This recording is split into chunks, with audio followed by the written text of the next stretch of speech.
Autumn and I'm 7 years old. And we're going to do some math.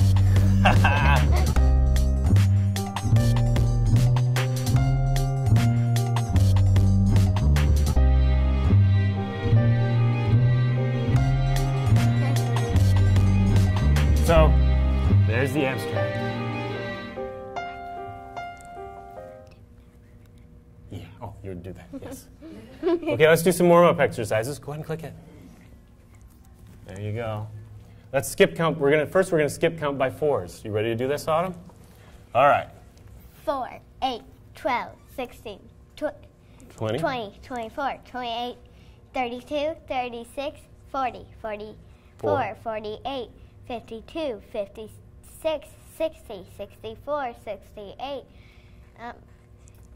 70, 72. Two. Yeah. I thought it was... 68 plus 4? Oh, 72. 76, 80. 77, yep. Oh, I was wrong.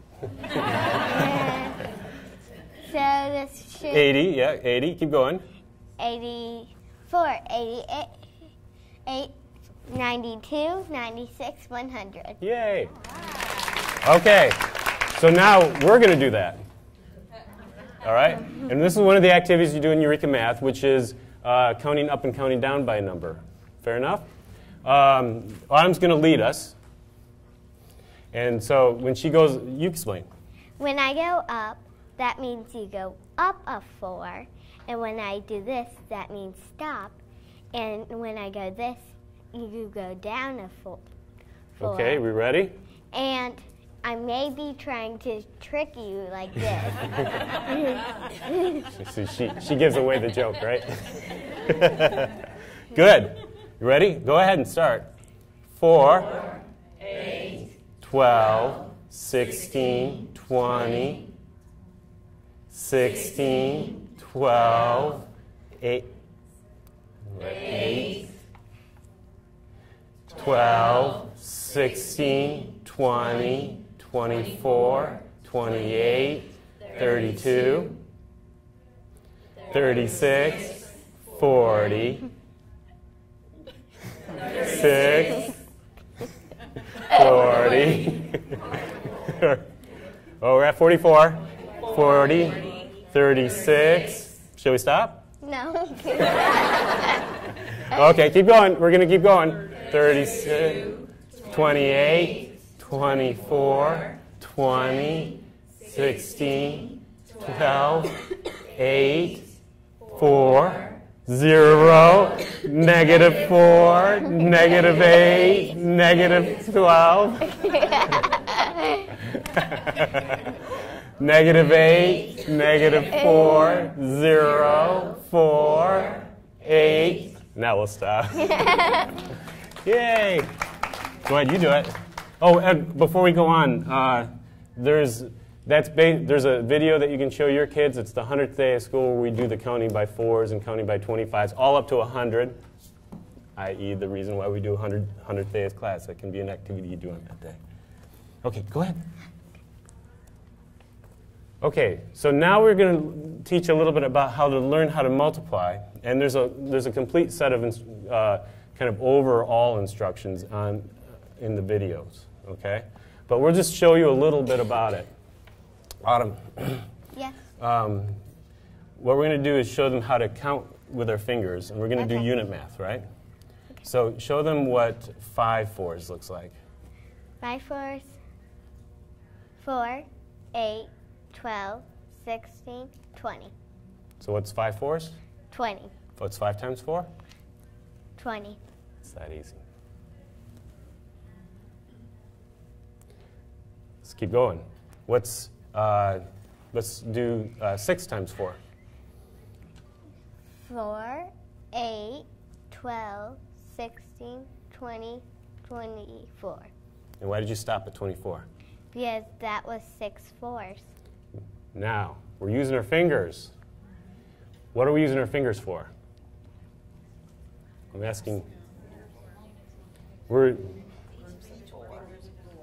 Each finger is a 4.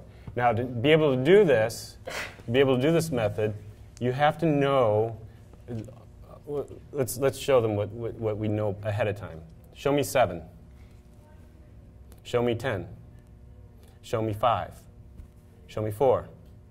Show me 8. Kind of hard. All right, now look at me. What's this? 6. What's this? 5. What's this? 4. What's this? 10. You see what's going on? We've got these understood. We I don't want to say memorized, but through practice, we know what 7 looks like. That's why we know how to stop when we hit 7 fours. Okay? So we've been doing this a lot.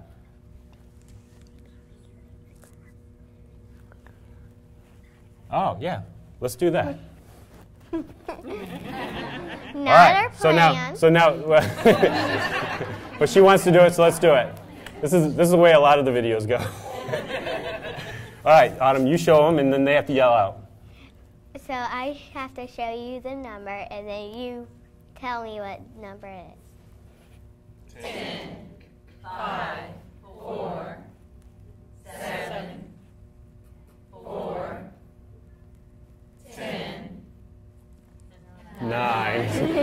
Okay, that's good. So one of the things that you should realize is that in Eureka Math, we spend a lot of time in pre-K and K. This is done on purpose where we start with 1, 2, 3, 4, 5. It's always done on a number line. So that this is 1, 2, 3, 4, 5, 6, 7, 8, 9, 10, which will become the number line later, right? The most important model in all of mathematics. So that's 5, that's 4, and so on. It also, when you do this, you get a 10 frame, which is also really important. Okay?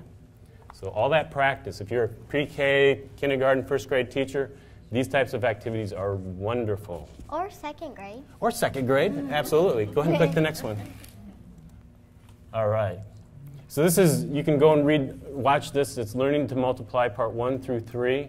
I have a little document a little article that goes along with each one. You can, and it's fun to watch. All right, go on to the next one.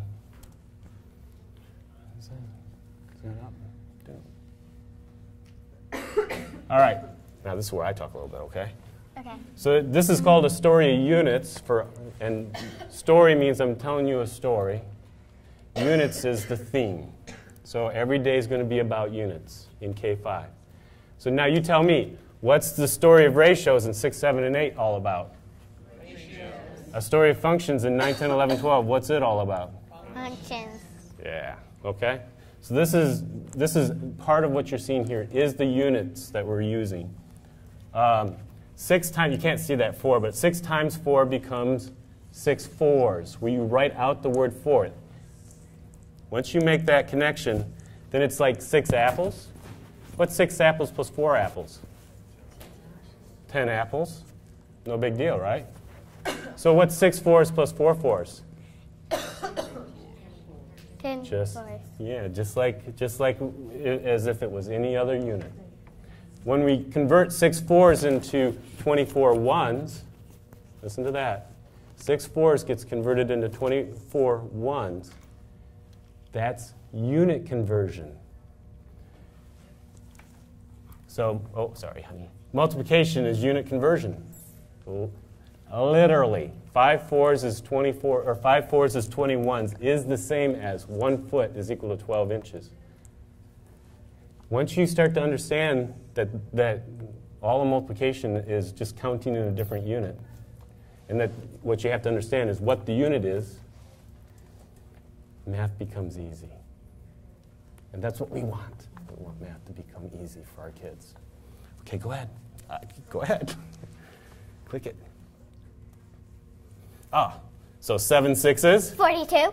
Ah. Now this is, where's the big problem for learning multiplication?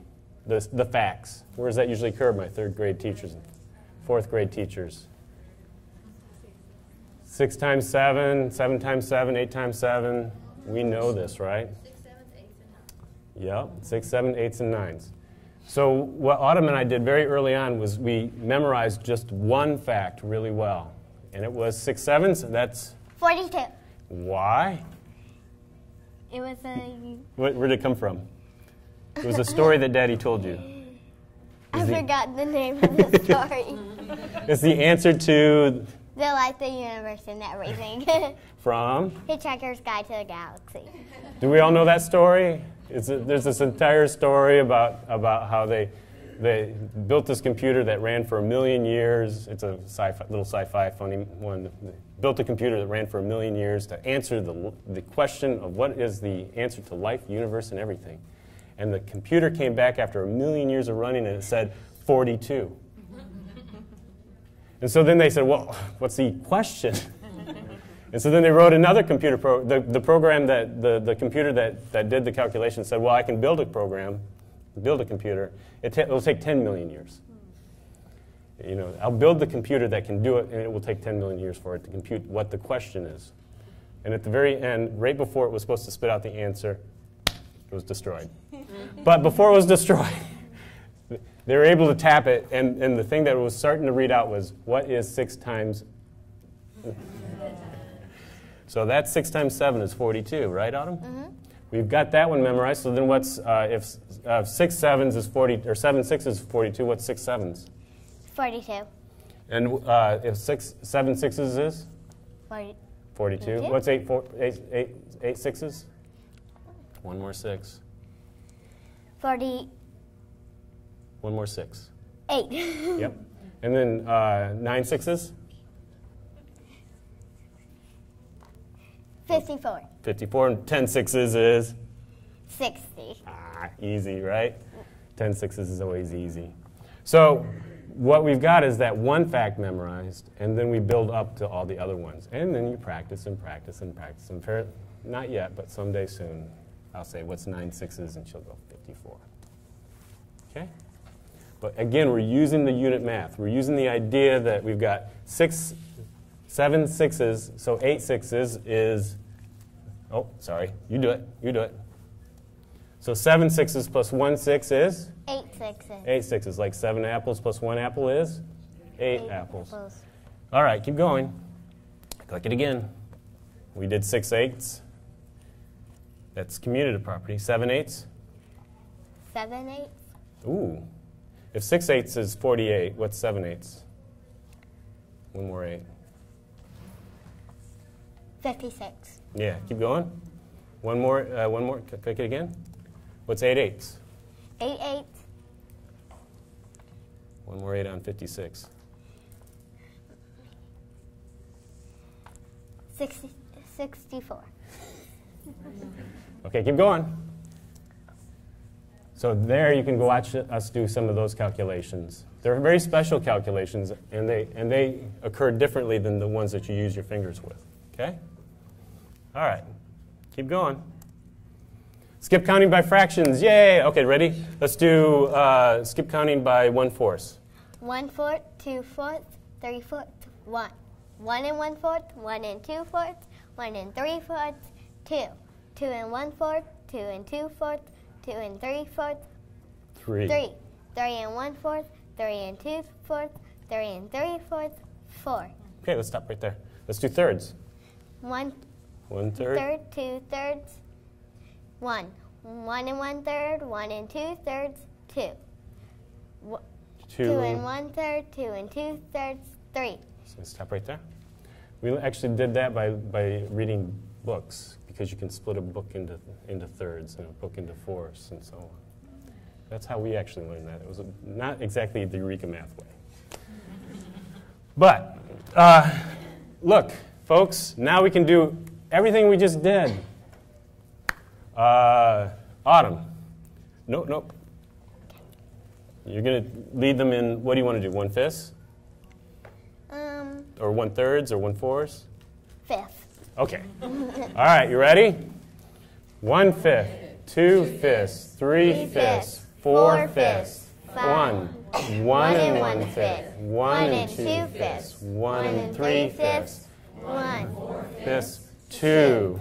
2 and 1/5, 2 and 2/5, 2 and 3/5, 2 and 4/5, 3. 3 and 1/5, 3 and 2/5, 3 and 2/5, 3 and 4/5, 4. Okay.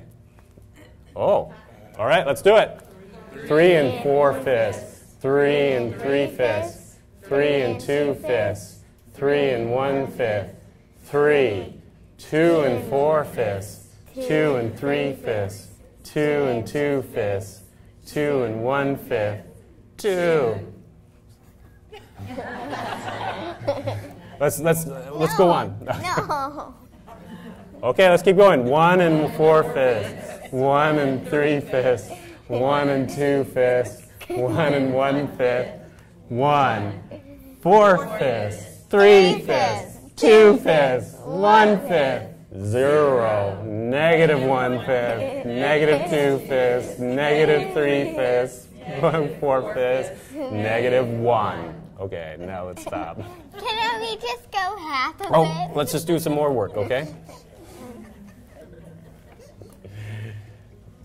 They like to do it. All right, you going to click on that? Well, before we do that one, let's actually use what we just learned. All right, ready, Autumn? Let's count by thirds. What's 5 1/3s? 1/3, 2/3, 1, 1 and 1/3, 1 and 2/3. What's the answer to 5 times 1/3? 1 and 2/3. Want to do another one? Let's do fourths. Let's do 6/4. 1 and 1/4. 2/4, 3/4, 1. 1 and 1/4, 1 and 2/4. What's 6 times 1/4? 1 and 2/4. It's the same thing. Once you understand that it's always, you're just looking at the units and you're just counting them in different ways, it becomes something that's straightforward again. Okay, let's do this problem. What's 6 1/2 fours? So let's count the fours first. 4, 8, 12, 16, 20, 24. We can separate there. That's the 6 fours. What's half of 4? 2. So it's 20. 26. You're done. Okay? Okay, go ahead and click again. Ooh, let's do multiplying by 9. So this is also one of the videos you can do. It's multiplying by 9. It's we count out 10 apples, but then we take one of the apples away. We get 9 apples. So what's 9 sevens? 63. Yeah. And how'd you do it? I know that if 10 sevens is? If 10 sevens is 70, I could just take away 7. You get 63. Well, let's do 12 sevens. 12 sevens? Or 10, or excuse me, 9 12s. 9 12s, sorry. 9 12.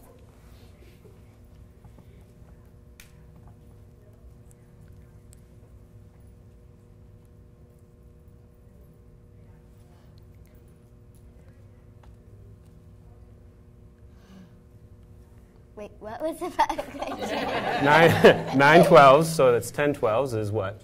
120. Take away another 12 is?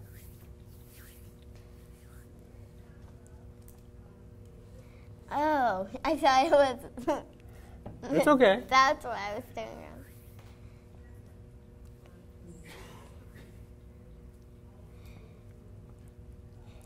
wrong. $118. Oh, close, close. Take away 10 and then take away 2 from 120.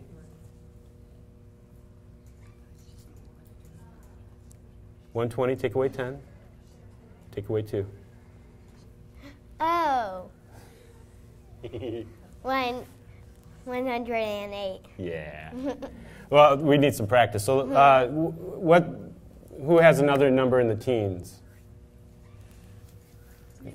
15? What's 9 15s? Explain what you're doing. 10 15 15s is 150. Take away a 15 is?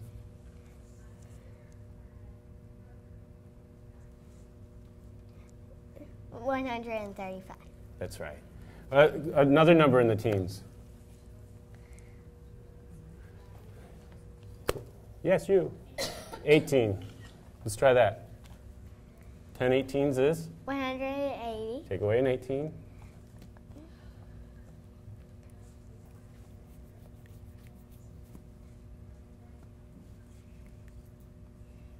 62. 162. Very good. All right? So that's what's happening with multiplying by tens. You want to try one? I want you to try one. Try 20. Can I choose? Sure.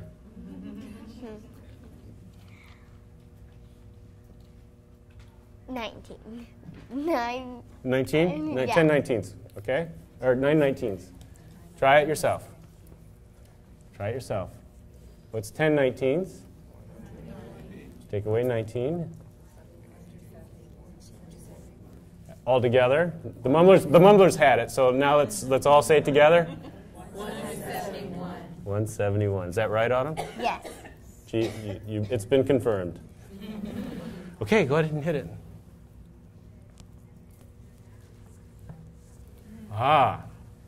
What algebra property have we been using?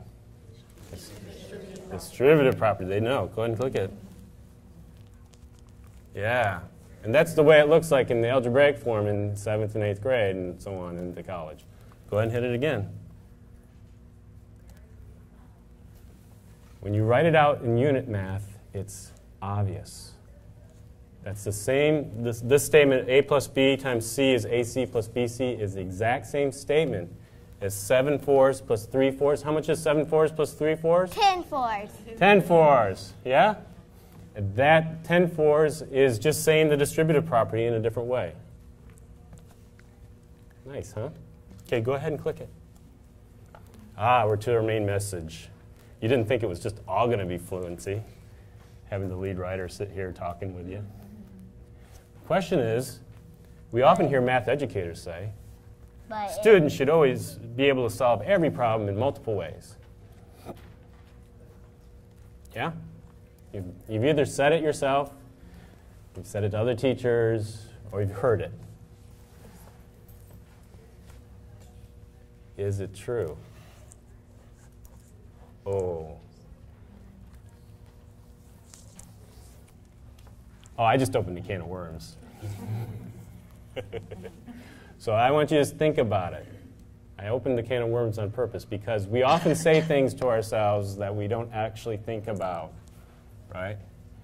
So, so now I actually want you to think about it. Okay? Let's keep going. So contemplate the answer while we get to do some more math. Okay? Note that in U.S. classrooms, it's rarely multiple methods are actually rarely introduced. They do all these sorts of studies, and they find out that it really doesn't actually happen all that often, even though we talk about it a lot. So there's a little bit of a dichotomy. It's getting better, but there's a bit of a dichotomy between the saying it and actually doing it. Okay, question is why? So that's what we're going to try to answer. Go ahead and click it. Yeah. it was the Y was in Yeah. her hand.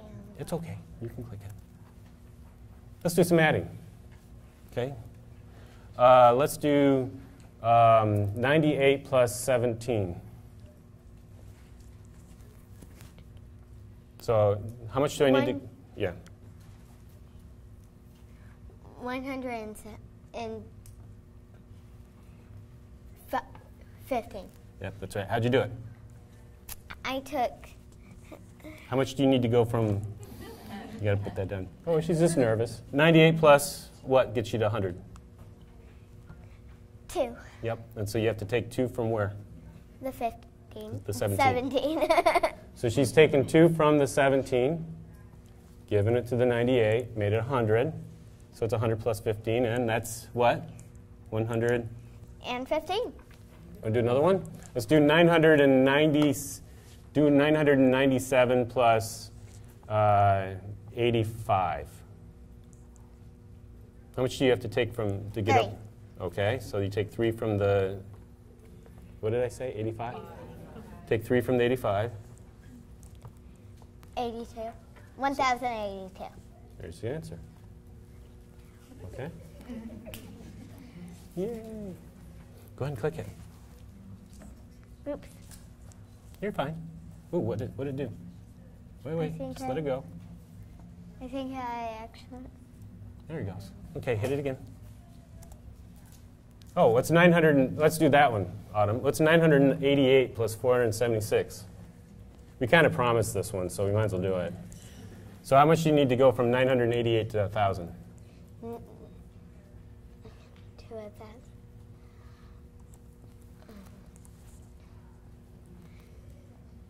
12. So take 12 from 476? 464. So what's the answer? 1,464. Very good. See? So it just works, it always works like that. Go ahead and click it. Oh, let's try it with 8 plus 7, because we can't teach that to first graders. Well, 15. you can. She knew how to do it when she was in first grade. But 15. 15. She's got these ones memorized, right? But how could you explain it to, say, a younger sibling? Well, What does it take to go from 8 to 10? 2. What do you do then? Then it's 10 plus 5. 10 plus 5, because you take the 2 away 15. from the... Yeah, and actually what we're doing there is... Can I? No, let me do this part, because where's the markers? Are the markers back there? Okay. Are they? So,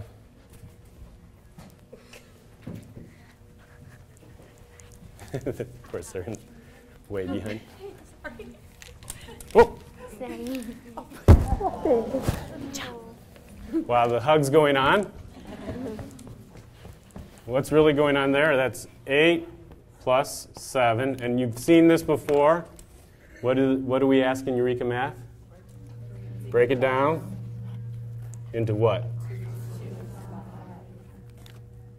Yeah. So the Eureka Math program, you got to move over there. Yeah, there you go. I think that was actually you. It was. It was. Not me. So then the 8 plus 2 is? Plus the 5. Okay? So we've seen that before, right? My people that we've worked in Eureka Math with?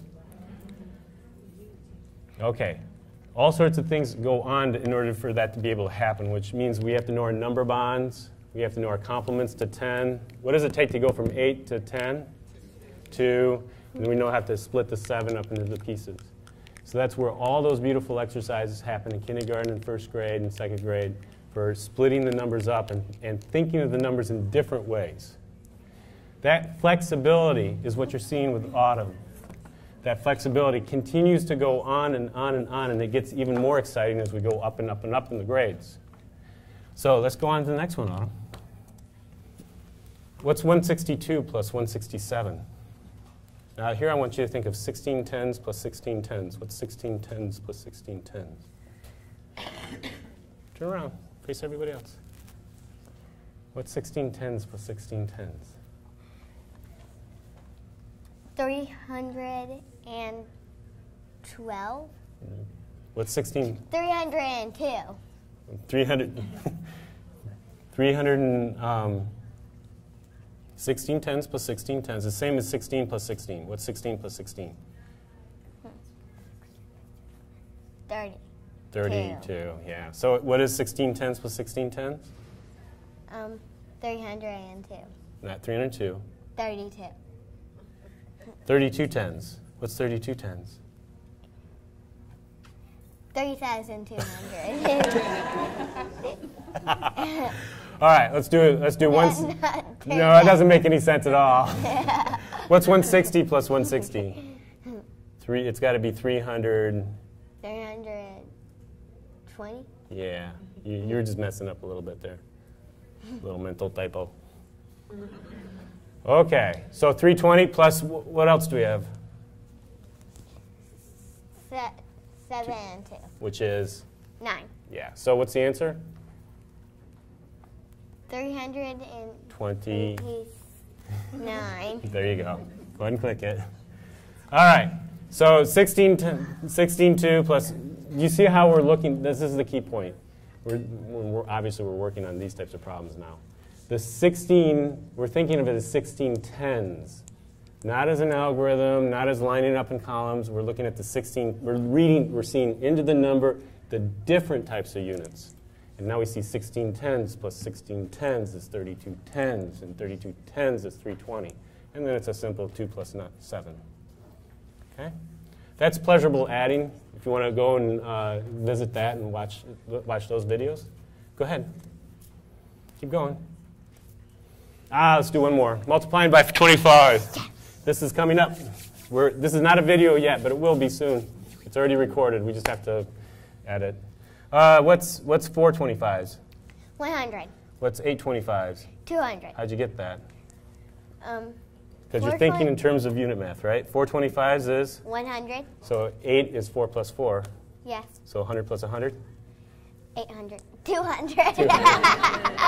All right, let's do, does everybody see what we're doing? We're taking the number and we're factoring the first number into a 4 times a number. And then 4 goes with 25 to make 100. And the rest is easy. It's like quarters, yeah. This is adult math too, right?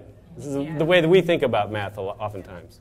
So let's try another one. Let's do 16 25s. How many 4s are in 16? 4. So what's the answer? 400. See? See that? 24 25s. 24 25s. How many 4s are there in 24? Let's count them. 4. 4, 8, 6. 6. So what's the answer? 600. There you go. Okay. That's the type of math that we're starting to build flexibility and thinking. It doesn't matter how big the number is, folks. 24. Would you have done 25 times 24 and then did the algorithm and taken like 10 minutes and maybe got a mistake somewhere? It's actually much easier. Okay, go ahead. What's the main property we're using now? Associative. It's the associative property. We've been using the associative property over and over and over. Associative in addition, yeah, don't worry about it. Keep going. Click it again. Over and over to be able to do these problems. So click it. So 8 plus 7, really that's the associative property. We've taken 7 and thought of it as 2 plus 5. And instead of grouping the 2 and the 5 together, we're grouping the 8 and 2 together. See that? Click it again. 32 times 25, we'd see the 32 is 8 times 4. Instead of grouping the 8 and the 4 together, we're going to group the what? 4 and 25 together. That's 100. That makes the problem easy. 800 or 400. 800. 800. Okay, go ahead. All right. Now the question is, and this is the thing that I get as the lead author. Parents, I see it all the time. Yeah. The parents complaining on Facebook or whatever. My kid just needs to know how to do that column addition, column algorithm, and so on, right? Right? You've seen that, heard that? Okay, I'm hoping that dissipates. I get a lot of parents coming up to me later. You get to see all the negativity on the internet, A, because once it's out there, it's there forever. But B, you also don't get to be me in some ways. So I get lots of parents coming up to me saying, boy, when I first started doing all these things, it really bugged me, and I was really upset, and I was just like everybody else. And then my daughter, she did a calculation, and I just sat there and, how'd you do that? It sticks. And I'm getting a lot of these comments now. These comments are starting to help. Just let the parents figure it out. Give it time. Let them figure out that this is really what's happening. Okay? This brings us to this point. Why teach the method above in addition to teaching the algorithms or just memorizing the facts? I've set you up. You should be able to answer this question now. Huh? It's adult-driven math. I heard that. Yes, that's exactly right. course we want to think like adults. We want our kids to think like adults. We want them to become the future doctors, professors, lawyers, scientists, all that good stuff, right? All of us want that for our kids. What's another reason? What are we getting ready for? Yeah, we're getting ready for algebra. We're actually teaching the fundamentals of algebra when we do this with the numbers. Yeah, that's a big one. Having the students think about how to redefine a unit is going to take them so much further. It gives them more flexibility, more mental flexibility in how they think about numbers. Very good. Okay, go ahead. So to build number sense, that's what we were just talking about. Keep going. But to prepare kids for algebra. We're actually preparing them for 6th and 7th grade in 2nd and 3rd grade. Okay, click on. Do we have time? Variables of slots. What we think of variables as a slot that you can put a number in. That's way different than the textbooks, old textbook schools that said a variable is a quantity that varies, which doesn't make any sense to me. A quantity is like a quantity of pudding. Yeah? You got a pudding in a bowl, that's some amount of pudding. That's a quantity of pudding. Show me how it varies. No, really. Explain to me how the quantity of pudding varies. It doesn't. Variables are just single numbers. It's a placeholder for putting a single number into it, not lots of numbers. We don't want to confuse the kids. It's just putting a single number. We can think of that as a slot.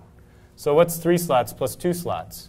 3 slots plus 2 slots is 5 slots. What's 15 slots take away 8 slots?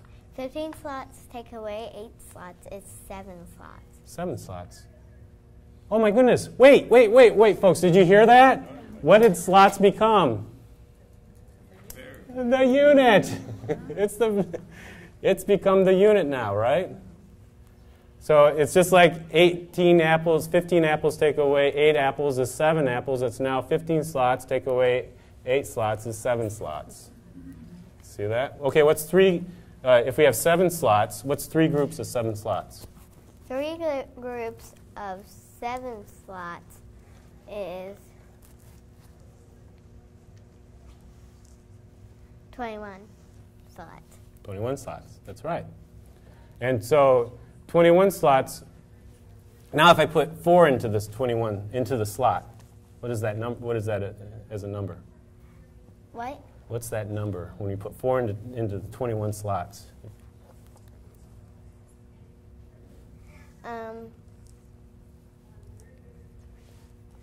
84. 84, how'd you get it?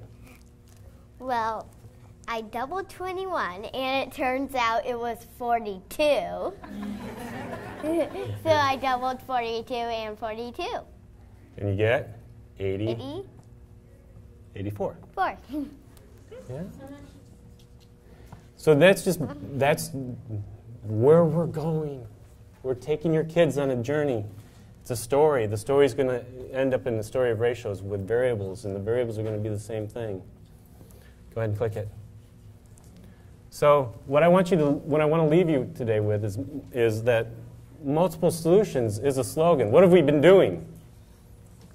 Multiple solutions, right? So obviously I'm for them, right? Yeah, let's not make this into something it's not, right?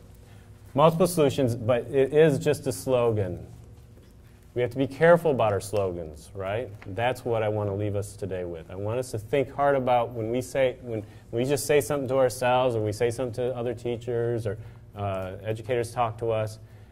I want us to think hard. Well, don't just accept that that's true. Explain to yourself why that's true. Okay, and go ahead and click. We should have explicit and articulable reasons for asking for multiple solutions for any given problem. We should be able to announce to ourselves as a teacher before we go into class, we're going to do multiple solutions here, and the reason why I'm going to do multiple solutions is for this reason, and I know what the reason is. I'm going to teach the associative property today. So I'm going to do these problems where I'm going to teach the associative property through numbers, the 25 times 32s and so on.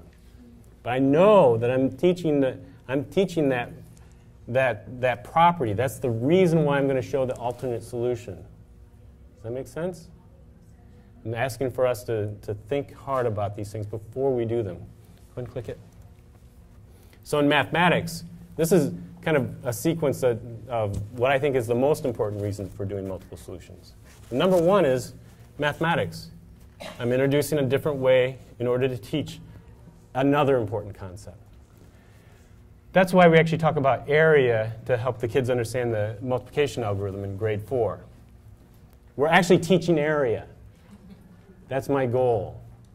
I'm also using it to link it to multiplication algorithms so that the kids start to make a relationship between the two. But it's not just to play around with area pictures. It's really to get at what is area, and that's the beginnings of calculus. It's really important. Go ahead and click it. Pedagogy. This is a good one, right? We want to show that my way is not the only way. We're all teachers. We've all been there. Kids see that I do it this way. They want to do it only that way. Okay, that's a good time to bring up multiple solutions. We need to do that to make it a healthy environment for our kids. But when you do that, you should be thinking, I'm doing this because I want to show them a multiple way. I don't want them to just glom onto my own way. Click it again. Maintain flexible thinking. This is the number sense, but it also means what's another way to get that result? And you have to keep practicing because just, you know, Autumn and I just recently went through that where she's learning the addition algorithm, and now she wants to solve everything with the addition algorithm. Yeah? So you have to come back and say, well, what about it in this case? Well, what about it in this case? Well, is there a quicker way here? And that helps to bridge the gap between always wanting to do one way. Yeah? That looks like life. You can't see it, but it says life. Yeah. This is an important skill in life. When we calculate tip, we take 10% and half that, add them together. Okay, that's a life skill. That's worth teaching kids. Okay, so it's a different way than the way that you normally multiply by 15. Go ahead. So math curricula. Now this is the lead author talking to you. We should encourage this, right? It can't just be all on the teacher. Yeah, it's one thing to say you need to do multiple methods and then not give you any problems where it makes that easy. Or to give a sequence of strategies or a sequence of problems that will actually help you do that. So math curricula have to help facilitate those good choices. Click it. Carefully sequence introductions to different methods. You see that in Eureka math programs. Click it. Click it again. Plenty of fluency activities, the sprints, the cold calls, the counting, to practice the methods. Click it again. Word and geometry problems that actually have two different ways to do it. Wait, that's not easy, folks. Creating a word problem that you can solve in multiple ways, that's not easy. It takes that they're kind of special in the curriculum. You should know that. Okay, go ahead, click it. Of course, I'd like to think, this is the only one I know of that's a U.S. curriculum that actually does, it practices what it preaches. I know a lot of curriculum that do multiple methods and so on, but what I'm saying when I say practice what I preach, I mean we do it every day. We're doing some sort of thing that's meant to engage, to continue this notion on, okay? And we're helping to do that with the teacher, with the problems that are actually encouraging you as a teacher. The reason why we don't do them as teachers, I said I was going to explain why.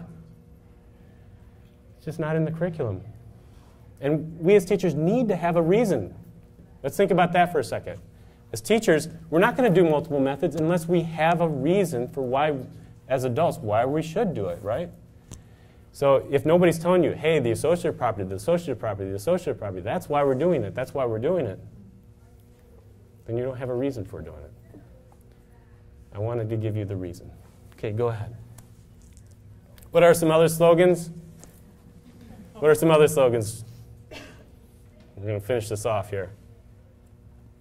What are some other slogans in math education? Huh? What? Mile wide, inch deep. Oh, that's a little different, but I mean that's a fact of what the curriculum are like. I'll give you an example. Just FOIL. PEMDAS, yeah, that's one. What else is there? We've got calculators. We don't have to teach algorithms. We've knocked that one down, right? But for a long time, we've got calculators. We don't have to teach the algorithms, right? That's another one. Go ahead, let's do some of them. No time tests. Yeah? No time tests. That's a big one right now. Eureka Math has gotten criticized for that. I've got a thing on there on my website that's called Fluency Without Equivocation. And it's in response to Joe Bowler. Because you can't just say no time test. There are tests that are valid. There are time tests that do work, the ones that encourage number sense and so on. So you can't just yell out a slogan like that without being careful. Okay, go ahead. What else? Let's be able to explain why before they do. That's not always true. In calculus, we know how to do derivatives before we really know why. We actually take, the kids actually take the analysis course in their junior year where they actually explain why. Keep going, quick. Don't use your fingers. We just saw you have to use your fingers. What you don't want to do is use your fingers for addition where it's 7 plus 2. You go 1 plus 1, 2, 3, 4, 5, 6, 7, 8, 9. That's counting. That's not using your fingers wisely. All right? 7 plus 2 where you go 7, 8, 9. That's okay because now you're chunking. Okay? So it's not what I'm trying to do is tell you slogans, we got to be careful with them, right? What else? Yeah, we did that one. Go on, click on. Just FOIL, we did that one. Click on. It's not for me to know why. Just invert and multiply. Go ahead. All right. Let's do the last one. So inclusions. Ready? Let's all do it together. Down with slogans. Down with slogans. Down with slogans. Click it. Hope you liked our joke. Click it one more time. Thank you.